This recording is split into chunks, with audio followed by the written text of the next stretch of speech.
Hello guys, तो स्वागत है आप सभी का मेरी एक और नई वीडियो में। तो आज की वीडियो में हम जुजुत्सु काइसेन के सीज़न 3 के 12 एपिसोड को एक्सप्लेन करेंगे और यह चैप्टर 161 और 162 है।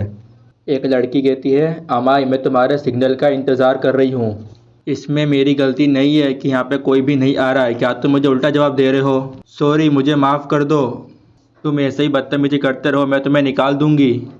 फुसिगुरो कहता है, हमें उनसे बचना चाहिए, वो सोर्सरर है जो कि पास से आए है। फिर यूजी कहता है, हाँ मैं भी यही सोच रहा था। फुसिगुरो कहता है, मैं चाहता हूँ तुम इसे एक्सप्लेन करो। फुसिगुरो, तो अच्छा तुम इसे नहीं समझते। यहाँ पे हजारों साल पुराने सोर्सरर भी है। 100 और 200 साल पहले ह्यूमन लाइफ को यहाँ पे कुछ भी नहीं समझा जाता था, और ऊपर से वो सोर्सरर है, उनके लिए लड़ना और मरना आम बात है। वो सिर्फ जंग में मरना चाहते हैं। ये एक रीजन भी हो सकता है कि उन्होंने केंजाकू के साथ कॉन्ट्रैक्ट किया। इसके चांस है कि काशिमा और हिगुरामा दोनों पार्ट्स के सोर्सरर है, इसलिए उनसे नेगोशिएट करने की कोशिश मत करना। यूजी कहता है, हाँ और वैसे भी रात में कर्ट स्पिरिट परेशान करती है। लेकिन हमें कोई मॉडर्न सोर्सरर मिले जो कि सुमिकी की तरह इस गेम में फंस गया है। हमें उनके साथ इन्फॉर्मेशन शेयर करनी चाहिए। फुसिगुरो बैरियर पर नॉक करता है। फिर कोगाने कहता है, यो मैं कोगाने हूँ। कोगाने कहता है, कलिंग गेम नाम का डेथ मैच इस बैरियर के अंदर हो रहा है, और वो कहता है इसके अंदर कदम रखते ही तुम एक प्लेयर बन जाओगे। क्या ये जानते हुए भी तुम अंदर आओगे? फुसिगुरो कहता है, इसमें कोई भी प्रॉब्लम नहीं है। फुसिगुरो मेगुमी ने भी कलिंग गेम में ज्वाइन कर लिया है।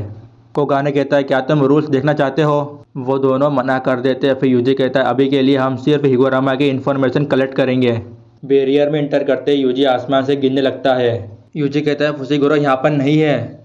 जो प्लेयर कलिंग गेम के बैरियर को क्रॉस करते हैं वो 9 लोगों में से एक लोकेशन पर रेंडमली ट्रांसफर हो जाते हैं। इस चीज़ को रूल में नहीं बताया गया था, और उन 9 लोकेशन पर इंतज़ार कर रहे हैं। जब भी वो अमाई नाम का बंदा एक सिग्नल देता है, यूजी कहता है एक प्लेयर और उसके हाथ में ट्रैफिक वाइंड है। ये उन लोगों को टारगेट करते हैं जो कि अभी अभी बैरियर में आए हैं, क्योंकि इस वक्त वो अपने आप को नहीं संभाल सकते। वो लड़की यूजी के ऊपर हमला कर देती है और उसे बिल्डिंग से दूर फेंक देती है। इन्हें कहा जाता है द बिगनर हंटर्स। वो लड़की कहती है, ये लड़का टफ है, ये अटैक बहुत से लोगों का कचुम्बर बना देता है। यूजी एक छत पर लैंड करके ये दिखाता है कि वह पंच करने वाला है। वो लड़की कहती है वो जिंदा है और ऊपर से वो पूरी एनर्जी में है। ये लड़का नॉर्मल नहीं है। वो कहती है, चलो डार्लिंग मिलते हैं। यूजी उसके ऊपर एक पत्थर फेंकता है जो कि उसके जेट पैक पर लगता है। वो लड़की कहती है, एक पत्थर उसने उसको पहले ही पकड़ लिया होगा और इसके अंदर उसने कस्ट एनर्जी डाल दी। वो लड़की एक घर में जाके गिरती है। फिर यूजी कहता है, मैंने उसे इतनी आसानी से हरा दिया, मुझे अभी उससे हिगुरामा के बारे में पूछना था। और वो कहता है, और मुझे फुसिगुरो को भी ढूंढना है। फिर वहाँ पर एक आदमी आता है और वो कहता है, तुम कौन हो और तुम मेरी औरत के साथ क्या कर रहे हो? अमाई कहता है, हसन यहाँ आ गए है, क्या हानि हसन हार गई? मैंने उसे कहीं देखा इटाडोरी। फिर हम देखते हैं दूसरी तरफ फुसिगुरो एक लड़की से लड़ रहा था। वो लड़की कहती है, मुझे दर्द हो रहा है, तो मेरे साथ ऐसा क्यों कर रहे हो? फुसिगुरो कहता है, पहले तुमने मेरे ऊपर हमला किया था। और वो कहता है, शिट, मुझे नहीं लगा था कि हम ऐसे अलग हो जाएंगे। फुसिगुरो पूछता है, नोए से ये कैसा रहा? फिर नोए कुछ नहीं बोलता। यहाँ तक कि नोए भी यूजी को नहीं ढूंढ पाया। कलिम गेम का बैरियर शिबुया से भी बड़ा है। और वह कहता है, शायद हम 2 किलोमीटर से भी ज़्यादा दूर है, लेकिन हम दोनों एक ही जगह जा रहे हैं। फिर फुसिगुरो कहता है, क्या तुम हिगुरामा नाम के जादूगर को जानती हो? वो कहती है, आदमी सोचता है कि अगर वो औरत को मारेंगे तो वो जो चाहेंगे वो वही करेगी। फुसिगुरो कहता है, मेरा जवाब दो। वो कहती है, सॉरी हिगुरामा, वो 100 पॉइंट वाला आदमी, क्या तुम्हें पता है वो कहाँ पर है? अच्छा तो ये ऐसा है, मैं तुम्हें बता सकती हूँ, लेकिन बदले में मुझे तुम्हारी मदद चाहिए। फुसिगुरो कहता है, कहो कहूँ, प्लीज़ कुछ तो कहो, ठीक है? क्या तुम मेरे नाइट बनोगे? ये ठीक है, ये डील है। क्या तुम इसे और डिस्कस नहीं करना चाहते? फुसिगुरो कहता है, मेरे पास टाइम नहीं है, जल्दी करो और मेरे आगे चलती रहो। तुम ये नहीं समझ रहे, एक नाइट को मतलब मुझे बचाने के लिए अपनी ज़िंदगी दांव पर लगानी पड़ती है। ये इस चीज़ पर निर्भर करता है कि क्या तुम सच बोल रही हो, और अगर तुम झूठ बोल रही हो तो तुम्हें पता है तुम्हारे साथ क्या होगा। मैं इटाडोरी से अलग हूँ और मैं 100 पॉइंट खुद भी कमा सकता हूँ। वो लड़की कहती है, मुझे तुम बोलना बंद करो, मुझे रेमी बुलाओ। यूजी पत्थर से हमला करता है। फिर हम देखते हैं वो आदमी उस पत्थर को काट देता है। फिर हम देखते हैं यूजी भागने लगता है। फिर यूजी उस बिल्डिंग से जंप मारता है। यूजी उसके पैर पकड़कर उसे बिल्डिंग में फेंक देता है।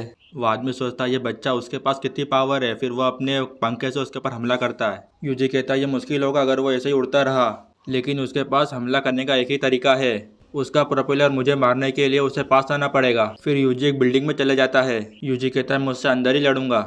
वो आदमी कहता है, उसे क्या लगता है, उसने एक प्लान बना लिया जिससे वो मेरे प्रोपेलर को सील कर सकता है। मैं इसकी लेंथ और एंगल को भी एडजस्ट कर लूँगा और फिर उसकी रोटेशन को भी बढ़ा लूँगा जिससे मेरा प्रोपेलर। इतना कहते ही वो यूजी के ऊपर हमला कर देता है। फिर वो आदमी कहता है, मैं तुम्हें छोड़ूंगा नहीं। यूजी कहता है उसने अपने सर को मेरी तरफ कर लिया है। जो इससे पहले वाली औरत थी उसके पास इतनी स्ट्रेंथ थी वो मुझे बिल्डिंग में गाड़ के उस बिल्डिंग को ही तोड़ दे, लेकिन फिर भी वो एक छोटे से पत्थर से हार गई। तुम्हारी बॉडी का जो हिस्सा तुम्हारी टेक्निक के सोच से जितना दूर होता है वो उतना ही कमज़ोर भी होता है। ये एक बॉन्डिंग वाव है, पर यह कितना भी हार्ड क्यों ना हो, एक सर हमेशा कमज़ोर होता है। अगर मेरा अटैक उसे लगता है तो मैं उसके सिर को ही फोड़ दूंगा। यूजी का अटैक उसे लग जाता है और उसकी हालत काफ़ी ख़राब थी। यूजी के हाथ से खून निकलता है। फिर वो आदमी कहता है तुम्हारी मुट्ठी अब टूट चुकी है ना। वो आदमी कहता है इस लड़ाई में तुम ही हारोगे। यूजी उस आदमी को एक ज़ोरदार किक मारता है और वो आदमी दूर जाके गिरता है। यूजी कहता है ये नहीं टूटी, मैं तुमसे हिगोरामा के सोर्सरर के बारे में जानना चाहता हूँ। लेकिन वो आदमी बेहोश हो गया था। यूजी सोचता है मुझे कब पूछना चाहिए, पर जब आवाज़ आती इटाडोरी, मुझे हिगोरामा नाम के बंदे के बारे में पता है। वो कहता है काफ़ी टाइम से मिले नहीं, क्या तुम्हें मैं याद हूँ। यूजी सोचता है उसे मेरा नाम कैसे पता। कोगाने नहीं, वो तुम्हें चेहरे देखने नहीं देता। यूजी कहता है तुम कौन हो, मैं उससे मिला हूँ क्या, पर मुझे लगा था कि मुझे चेहरे याद रहते हैं। अमाई सोचता है ये नेचुरली था और वो कहता है सॉरी मैं ही तुम्हें जानता हूँ क्योंकि तुम इतने फेमस जो हो, वेस्ट जूनियर हाई का टाइगर। यूजी कहता है अच्छा तो तुम मेरे ही टाउन से हो। दूसरी तरफ मेगुमी कहता है क्या तुम पार्स की सोचरा नहीं हो। वो लड़की कहती है नहीं, क्या मैं तुम्हें इतनी बुरी लगती हूँ। फुसिकुरो कहता है तो फिर तुम लड़ क्यों रही थी। वो लड़की कहती है देखो जो इस गेम के प्लेयर नहीं थे उन्हें बैरियर से बाहर जाने का एक मौका मिला। जो इस बैरियर में शुरुआत से थे वो पिछले 12 दिनों से गेम खेल रहे हैं। मैं ये इसलिए नहीं कर रही क्योंकि मैं ये करना चाहती हूँ। ये मारो या मारो है, अगर तुम एक लड़की के मकसद को ढूंढोगे तो तुम मारे जाओगे। इन 12 दिनों में मुझे इतना पता लग गया कि इस दौरान मैंने लोगों की ताकत को बढ़ते हुए देखा है। अब तुम्हें मॉडर्न और पास्ट सोर्सरर को अलग अलग नहीं समझना चाहिए। फुसिगुरो सोचता है तो मॉडर्न सोर्सरर भी पास्ट के सोर्सरर को देखकर सीखने लग रहे हैं। लगता है मैंने इटाडोरी को गलत बता दिया है। ठीक है तो अब तुम मुझे बताओ कि अब हम कहाँ जा रहे हैं। वो लड़की कहती नहीं क्योंकि इसकी कोई भी गारंटी नहीं है, तुम ये जानने के बाद मुझे नहीं मारोगे।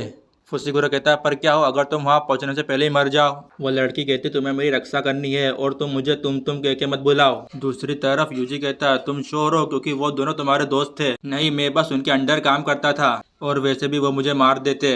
वैसे मेरा नाम अमाई है, अमाई रिन। यूजी कहता है अमाई हिगोरामा कहाँ पर है। दूसरी तरफ लड़की कहती है ठीक है मैं तुम्हें उस जगह का नाम बता देती हूँ। अमाई कहता है वो जितने स्ट्रॉन्ग होंगे वो उतनी अच्छी जगह पर रहेंगे ताकि उन्हें रिसोर्सेस मिलते रहे। वो लड़की कहती है हिगोरामा शिंजुकू में है, पर अमाई कहता है हिगोरामा इकोबुकोरो में है। फुसिगुरो कहता है शिंजुकू, लगता है इटाडोरी भी वहीं पे जा रहा होगा। यूजी कहता है इकोबुकोरो, लगता है फुसिगुरो भी वहीं पे होगा। दूसरी तरफ हम देखते हैं जहाँ पर कुछ बिल पड़े होते हैं। कोई कहता है क्या उसे देर नहीं हो रही, वो बच्चा मेरा अगला शिकार कब लाएगा।